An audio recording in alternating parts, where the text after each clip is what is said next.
MCTV, la chaîne qui enseigne, la chaîne qui éclaire. Pour vous servir, veillons à ce que chaque information soit pure. MCTV, la chaîne qui enseigne, la chaîne qui éclaire.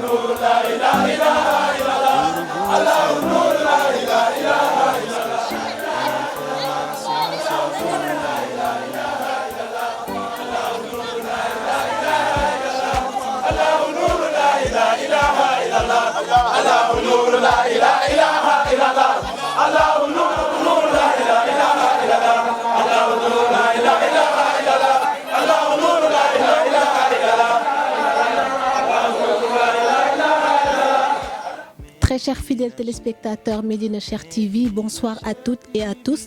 Très heureuse de vous retrouver sur le plateau exceptionnel de Médina Cheikh TV, histoire de partager des moments de révélation, des moments de grands reportages avec le guide de la Daratul Iman, le khalife de Cheikh Ahmed Tidiane Chérif radiyallahu ta'ala anhu.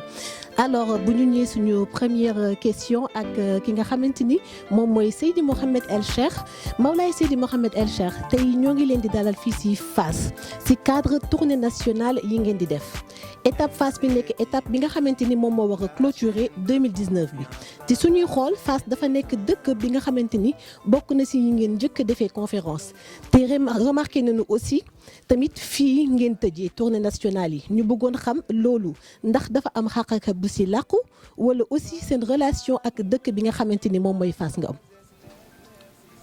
bismillahi rahmani rahim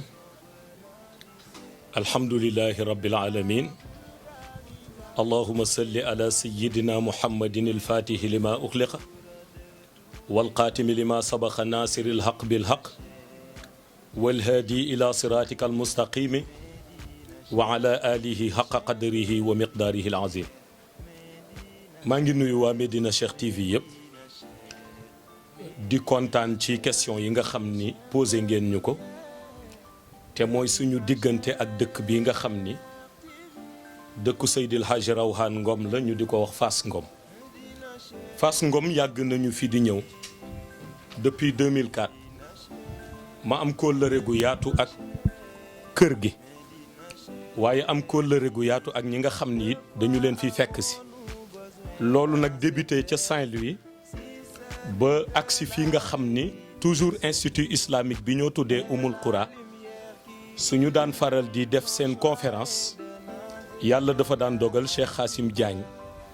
invité nu ci ñu ñëw daal di leen ñaanal ñu clôturer ak jàmm. bi ñu commencé nag mission bi di def tournée nationale nga xam ni chaque mois de janvier ñi ngi débuté Dakar. ñu ni comme dañu façon ak ñoom kóllëre gu tolloo jamono ju nekk suñ daan def ñoom seen conférence dañu daan ñëw ñaanal leen ñu tëje ko kon dañuy dellu si jël suñu dernière étape ci année bi di 2019 ñëw ci dëkk bi fekk si institut islamique bi ànd ak ñoom def ak ñoom suñu ñaan bi nga xam ni moom la ñuy faral di def bu ñuy clôturer suñu tournée nationale.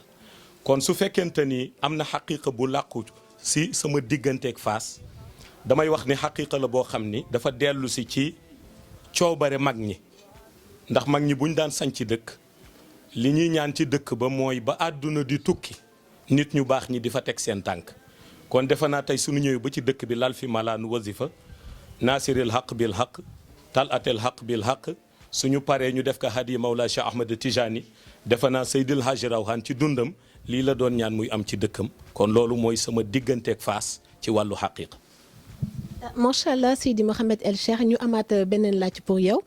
jot neen am entretien ak ñenn ñi nga xamante ne ñoom ñooy sa ay taalibe te ñoom ñëpp même réponse bi la ñu indil ñu xamal ñu itam am nañu ay relation yu extraordinaire ak le monde invisible maanaam xayb ñu bëggoon leen laaj aussi ndax voile bi nga xam ne moo dox ci diggante xayb ak shahada dafa dañ wala ndax ci wàllu pouvoir la ñu koy delloo. voile bi dox diggante xayb ak shahada li koy dindi ci ruuxu doomu aadama bi lay nekk waaw lii dindi voile bi dox ci diggante xayb ak shahada li koy dindi ba nit ki bu toogee ci shahada mu mën di gis xayb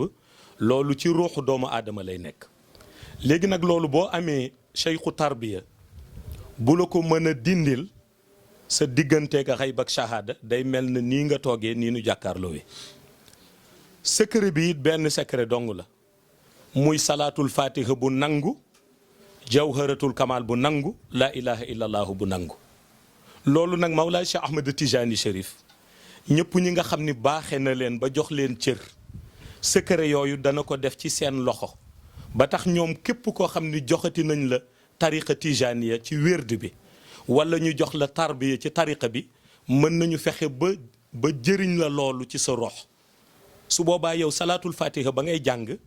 dootul am limite rek loo xam ni dañ koy tënk ci shahada jàng ba nga koy jàng nangu bi ko Mawlaay Cheikh Ahmed Tijani di nangu moo tax loolu day dem ba wàll la ci monde xayb parce que xayb ñi fa nekk suñu ay nawle lañ. ñi nekk xayb kenn ku nekk ci ñoom li muy mébét di ko ñaan mooy bés bu xëy mu seet kan la mën a seexalee boppam ci nit ku baax ci shahada. ñoom dañuy toog ci kaw di xool nitu shahada yi kan lañ ciy gis pour muy borom rox bu sell ñu seexale ko ak seen bopp. léegi nag boo demee ba atteindre degré spirituel boobu muy ñu dem ñoom ba waa xay bu ñu seexale la ak seen jëmm dañuy fexe ba foo toogati ci monde shahada ñoom ni ñuy jàkkaarloo weeg yow di la xool yow noonu lañ lay joxe pouvoiru nga am basiira bu tolloog jàkkaarloog ñoom di leen gis. léegi nag boo gisee suñu xadara loolu nekk ci loo xam ni lu ñëpp miin la mooy ñun suñu xadara dafa am si silsila bi mu jaaree. ñun suñu xadara silsila bi mooy à l'âge de 14 ans Mawlaay Cheikh Ahmed Tijani Chérif jox ma wérd ci tariqa tijaniya. léegi nag ki nga xam ni jox naa ko salaatul fatiha moom digganteem ak Mawlaay Cheikh Ahmed Tijani kenn fay dox muy man. su boobaa nag man ku ma xam-xam na sama wàll genn wàll gi yëpp ci xayb laa koy wéer muy xaqiqa. Mawlaay Cheikh Ahmed Tijani ku ko xam ni diggante xayb ak shahada lépp lu fay dugg espace intermédiaire yi même ña fay toog di ko garder moo leen fay teg. kon dana néew nga bokk ci cercle restreint bu mystique noonu cercle restreint bu ëmb xaqiqa lumière noonu ba pare ni yow sa diggante nga xayb ak shahada dafay des. moo tax nag foo toll rek ngay dégg taalibe yi nekk ci béréb bi di la wax ni ñuy gisee xayb noonu la ñuy gisee shahada. loolu du ci ñoom du ci man waaye ci jëmm ji nga xam ni moo ñu jox wérd bi la te di Mawlaay Cheikh Ahmed Tijani. kon loolu li ma ci fésal mooy seen salaatul fatiha moo nangu moo tax ñu mën a am vision yooyu. Cheikh ñu amaat beneen laaj pour yow rek suñu ñëwee si màkk bi nga xam ne yéen a ngi koy waajal muy prochaine étape bi d'ailleurs te si tournée nationale Kaolack bi xamale ngeen ni am na secret boo leen fay jëli ñu bëggoon leen laaj ndax secret boobu dafay firndeel début mission wu universelle bi wala. mission bi dès le début ni ma ko waxee woon mooy Mawlaay Cheikh Ahmed Tijani daf ko rëdd bi mi ngi doore ci le 10 avril 1997 bi mu may jox wér di ci tariqa tijaniya. loolu continuer ba ñuy dem ba lundi le 10 avril 2006 muy première fois bi nga xam ni ci la ma jox ndigal pour ma gàmm guddi yonent bi sallallahu alayhi wa sallam à l'âge de 23 ans. mission bi di dox ba mu fésal ko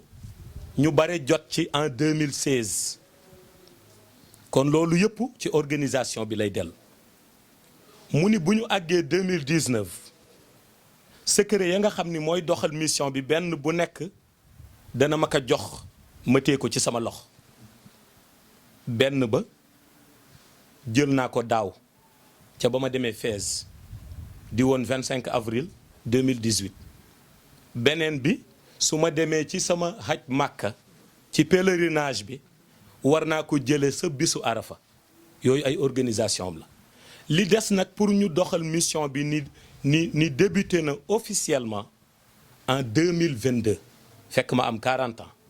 loolu mooy organisation bi nga xam ni moo tënku ci mission bi. léegi nag ñun li nu ñor mooy sang bu mel ni Mawlaay Cheikh Ahmed Tijani Chérif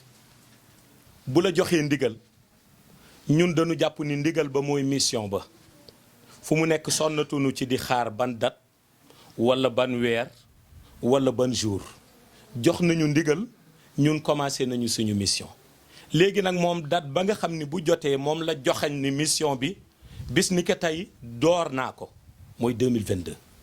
ah si noonu am naa benn lu ma la bëgg a laaj si 2022 bi parce que tout le temps dañ lay dégg nga naan 2022. donc ñu bëggoon xam année 2022 bi ban rapport mystique la am ak mission wu Imam Mahdi. rapport mystique bi année 2022 am ak mission bu Imam al Mahdi mooy 2022 ci lay am 40 ans 2022 mbooloom ku doon dute ci mission bi wala di dute ci li nga xam ni ñu ngi koy wax bu 2022 wee di nga xippi sa ba tekk ci gis ko ci xàqul yaqiin nga gëm wala nga weddi di nga ko gis nii ci xàqul yaqiin mag ñi dafa am jamono yoo xam ni su jotee lépp lu lëntoon ci xelu nit ndax xelu nit dafa am lu koy lëntal léeg-léeg nit xelam dana lënt fekk lu ko lëntal mooy ñàkk tarbiyatu ruux léeg-léeg nit xelam dana lënt fekk lu ko lëntal mooy ñàkk yaatu xam nga Sayid Cheikh Ahmed Tijani si Al Maktoum dafa wax lu am solo nee na koo gis mu jege yàlla kooku day yaatu ndax yàlla dafa yaatu koo gis mu jege Iblis dafay xat mu ni moo tax boo bëggee xàmme ku jege yàlla xoolal ndax ku yaatu la ku yaatu mooy ku nangul Cheikh Al Hadji Oumar nangul Seydil Hadji Malick cëram nangul Serigne Babacar Sy cëram nangul Cheikh Abdoulaye Niass cëram nangul Baye cëram nangul Cheikh Abba Sall cëram ak magu tariqa bi yëpp kooku mooy ku yaatu ku xat mooy koo xam ni day wax fi ma bokk foofu la feneen fu waay bokk baaxul loolu mooy xat waaw léegi nag nit xelam dana am ñoo xam ni dana tëju fekk xat moo ko tëj am na ñoo xam ni nag duñu xeex ak nit ki yàlla la ñuy xeexal mooy yàlla def na nangam duma ko nangu kooku da ngay sonal sa bopp borom dëkk bi ñu nekk muy Seydil Hadji Rawhan dafa daan wax ci waxtaanam yu bari ni képp ku nanguwul dogalub yàlla mu ni di nga sonal sa bopp sonal say bokk parce que bis bu nekk say mbokk danañ la fekk ci mer yow bis bu nekk sa xol du neex te du tee nag yàlla def la muy def kon loolu yëpp ay obstacle la yuy empêcher nit pour mu nangu dëgg waaye loolu yëpp doonte dafay am ci doomu aadama ndax doomu aadama rek la yàlla dina wut jamono yoo xam ni su jotee loolu yëpp doonte am na ca nit ña teewul dana leen wan jant boo xam ni da nga ci teg sa bët da nga mën a joxañ ba teg sa baaraam ci jant bii muy xàqul yaqin loolu nag mooy mission Imam al Mahdi 2022 moo tax bu jotee képp ku ca doon dute wala di ca am xel ñaar da nga ca am xàqul yaqin te defe naa nag ni ma ko waxee woon 2019 la ñu nekk 2020 2022 koo xam ni nag jox na la ndékki su la diggee añ war nga ko gëm Mawlaay Cheikh Ahmed Tijani nag jox nañu ndékki ndax jox nañu secret ba ñuy doxali suñu mission 2019 bii kon nag li des mooy xaar que 2022 la mu ñu sant ñu doxalal ko kon loolu moo ci sama réponse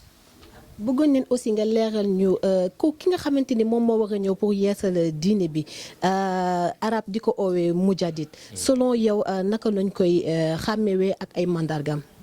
nuñ koy xàmmewee mooy du waxu nit rek wala benn kilifa gu nu bëggal yiw tax ñu wax la ko waxu yonent bi sallallahu alayhi wa sallam la yonent bi yàlla daf ko wax wa maa yantixu anil hawa in huwa illa wahyun yuha kon yonent bi du wax ci bakkanam lu mu wax lu nekk képp kuy jullit ci loolu nga mën a basé wu te noonu mu waxee ko moom yonent bi sallallahu alayhi wa sallam noonu la amee yonent bi moo ni chaque siècle téeméeri at yu nekk yàlla dina yabal ku yeesal diina ji kooku bi àdduna taxawee ba léegi ba mu ñëwee ba mission am jeex ba léegi loolu day continuer di am chaque siècle yàlla dina indi nit koo xam ni dana yeesal diina ji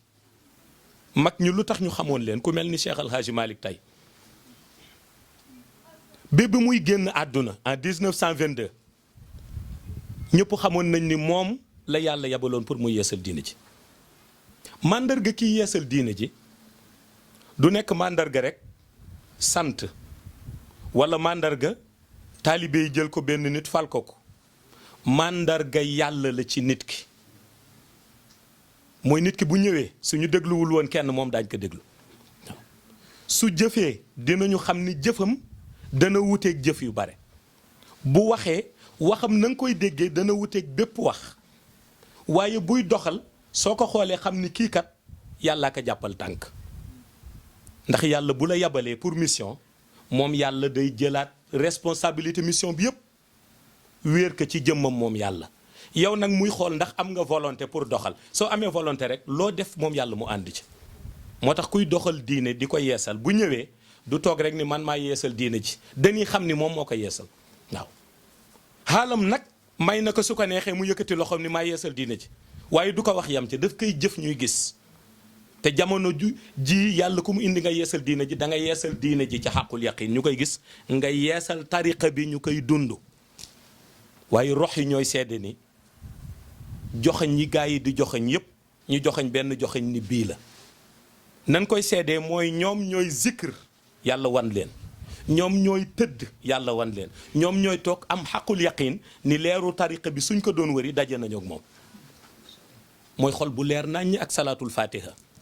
rox buy jaabante xayb ak shahada ak jawharatul kamal waaye dënn bu fees dell jeex tàkk ci yàlla ak laa ilaha illa allah fu borom waxee rek nga yëg ca kàddu borom googu ni moom mooy wax waaye ma ngay waxe ba léegi ci wama yantixu anil hawa in huwa illa wahyun yuha loolu mooy tuuti ci misaal yi nga xam ni moom la ñuy xàmmee jëmm ji war a yeesal diine ji ci téeméeri at yu nekk ni ko yonent bi wax. macha allah Seydi Mouhamed El Cheikh question bi nga xamante ni moom la ñuy tëjee rek ban message ngay lancé sa taalibe yi nga xamante ni ban message ngay lancé sa taalibe yi nga xamante ni si sa demu màkk bi ban message nga leen di lancé balaa ngay dem. message bi ma leen di lancé mooy message wu gëm yàlla sopp yonent bi wóolu Mawlaay Cheikh Ahmed Tijani. message boobu nga xam ni depuis bi ñu créé daayiratul iman ba léegi le 10 octobre 2004 ca daayira bu njëkk ba tey mu nekk section yu bare au niveau national et international message boobu mooy message bi ñuy mës véhiculer gëm yàlla mooy tax lépp luy sunu farata ñu motal ko la mu ñu sant ñu def la mu ñu tere ñu bàyyi yonent bi sallallahu alayhi wa sallam jël biñ koy jël def ko suñu xol mooy tax du ñu dem sans yonent bi lu ñu am yonent bi moo nu ko gënal ndax mooy le meilleur des êtres créés waaye wóolu Mawlaay Cheikh Ahmed Tijani mooy tax fu mu ñu joxañ ñu dem fa te defe naa ni ku xool xadara bi xool leen ak seen détermination seen engagement ak seen volonté bi may ñëw léegi maa ngi koy wax mbokk yi fii ma ni bi may yéeg ci oto bi di wax allahu nuurullahi la ilaha illallah mbooloo mi ma gis ak seen volonté dama geestu ma ni dama yërëm iblis ndax bu doon tey bëggoon na jeunesse bu mu yóbbu perte na jeunesse bi waaw ndax ñii ma gis de yàllaa leen gënal lu nu am yonent bee leen gënal lu nu am Mawlaay Cheikh leen gënal lu nu am waaw waaye fu ñu ma tegee bët seen xaal ci xayb ak shahada day mel na nii la waaw ñooñu xaw ma kan de waaye iblis ñàkk na leen na seeti ñeneen mais ñii ci daayiratul iman iblis ñàkk na leen ndax ñii du ñu ni détourné du ñu ni yàq seen xel du ñu ni wax ñu lay déggal ñii xam nga ban kàddu la ñuy dégg kàddu yàlla bu jaar ci yonent bi jaar ci Mawlaay Cheikh Ahmed Tijani mu wax ma ko ma wax leen ñu jëf lii mooy sunu dund mooy sunu devise ñun daayiratul iman. macha allah mbokk yi ñoo ko déggandoo lii la ñu Mawlaay Seydi Mouhamed El Cheikh indiloon ci clôture tournée nationale bi nga xamante ni mooy édition 2019 bi ñu ngi remercier aussi tamit équipe technique Médina Cheikh bi yëpp asalaamualeykum wa rahmatulahi taala wa barakatuhu. asalaamaaleykum wa rahmatulahi taala wa barakatuhu sunu mbokk yi ni topp ci Médina Cheikh TV tey jii ñu ngi dernière étape tournée nationale Seydi Mouhamed El Cheikh fii ci Fass Ngom. ñu ngi taxawoon nag suñu droite sëñ Modou Gueye Fall di coordonnateur bi nga xam ne moom moo yore tournée nationale yi suñu gauche ñu yore président comité d'organisation bi doon am rek laaj bi nga xam ne moom la leen bëggoon laaj parce que gis nañu depuis janvier yéen a ngi ànd ak Mawlaay Seydi Mouhamed El Cheikh si tournée partout dans le Sénégal léegi nag tey jii ñu nekk ci clôture bi fii ci Fass ñu bëggoon leen laaj rek lan mooy seen bilan ak wala ban impression ngeen am ci parcours bi ngeen def yëpp ba yegg si fii ci Fass tey La chaîne qui enseigne, la chaîne qui éclaire.